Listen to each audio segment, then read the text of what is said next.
दोस्तों, आपने video part 1 देखा ईपीएस 95 पेंशनर्स के बारे में। मैंने ईपीएस पेंशन के बारे में काफ़ी कुछ डिटेल में आप लोग को जानकारी दी है। बचे हुए जो टॉपिक्स थे इस वीडियो में कवर किया जाएगा पार्ट 2 में। अगर पार्ट 1 आपने नहीं देखा हो तो मैं आपको बता दूं कि पार्ट 1 का जो लिंक है वो इस वीडियो के डिस्क्रिप्शन में मैंने ऑलरेडी डाल रखा है। तो अगर आपने नहीं देखा है तो उसे भी जाके देख लीजिए ताकि पूरी और सटीक इन्फॉर्मेशन आपको प्राप्त हो, और एक तरफ से देखते हुए आइए ताकि हर एक स्टेप पे जो भी आपको डाउट है, क्योंकि इन दोनों पार्ट्स को देखने के बाद आपका जो है डाउट बिल्कुल भी नहीं बचेगा, हर एक चीज़ आपको क्लियर हो जाएगी।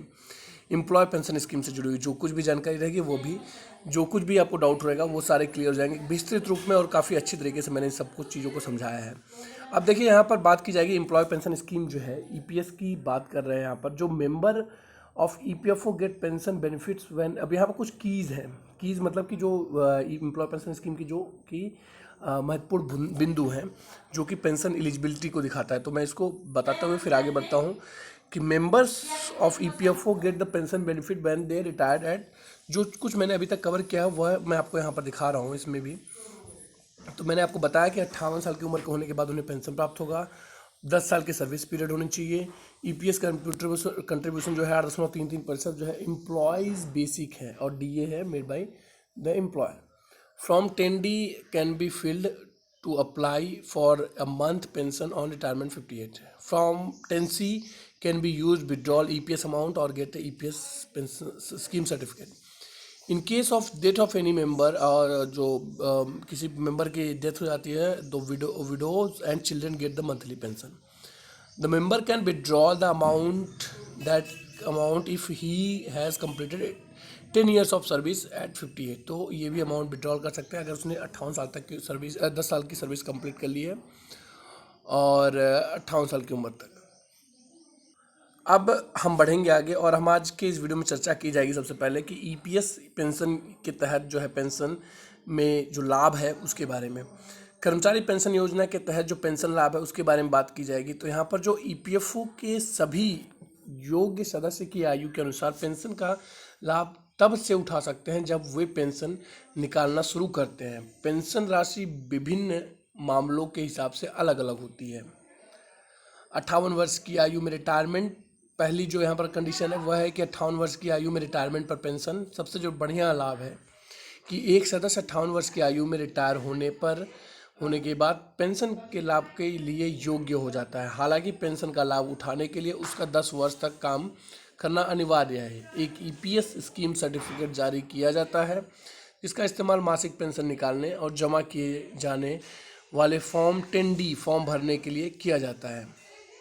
दूसरा है मासिक पेंशन के लिए योग्य होने से पहले सेवा छोड़ने पर पेंशन।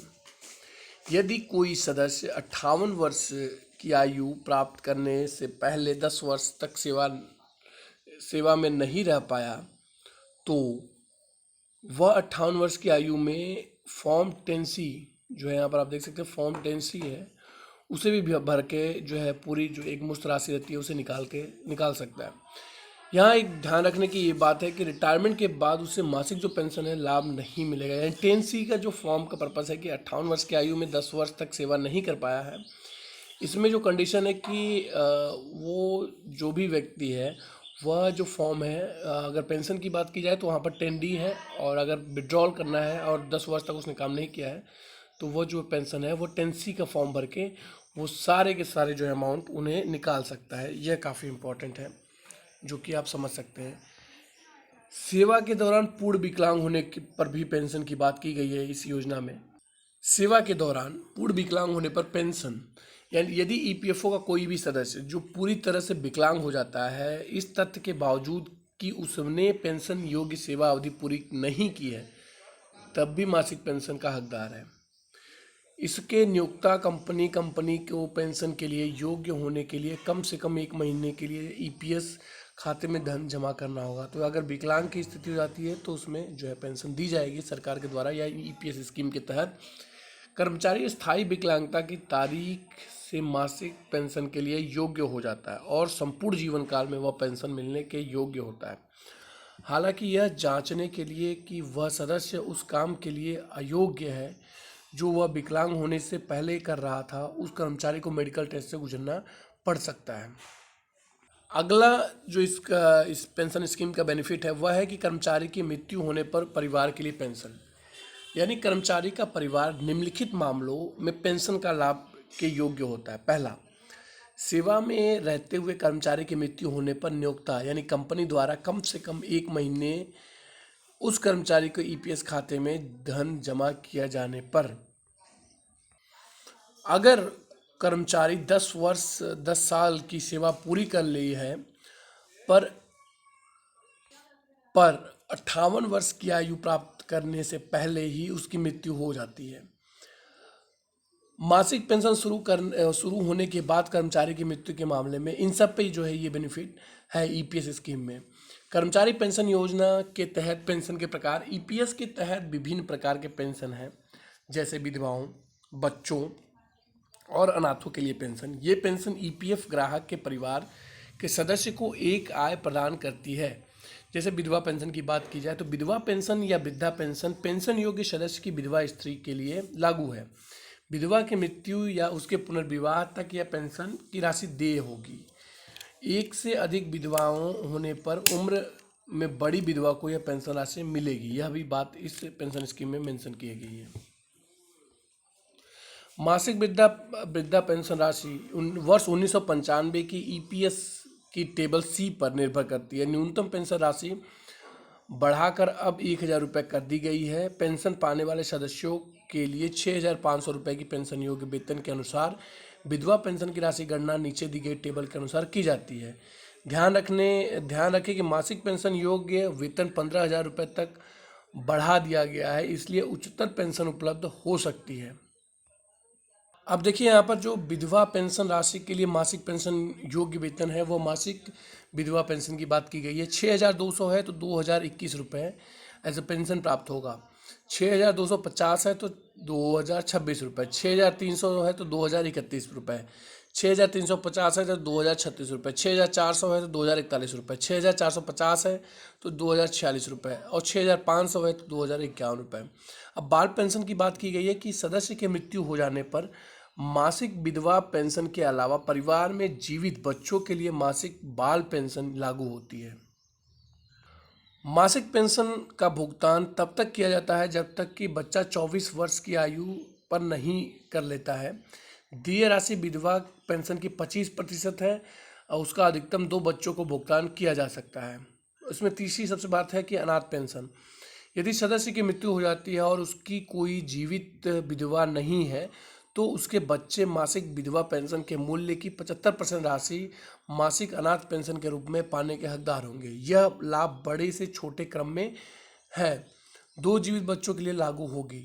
अब घटी हुई पेंशन की बात की गई कि ईपीएफओ का सदस्य पेंशन जल्दी निकाल सकता है यदि उसने 10 साल की सेवा अवधि पूरी कर ली है तथा वह 50 साल का हो गया है लेकिन 58 वर्ष से कम है।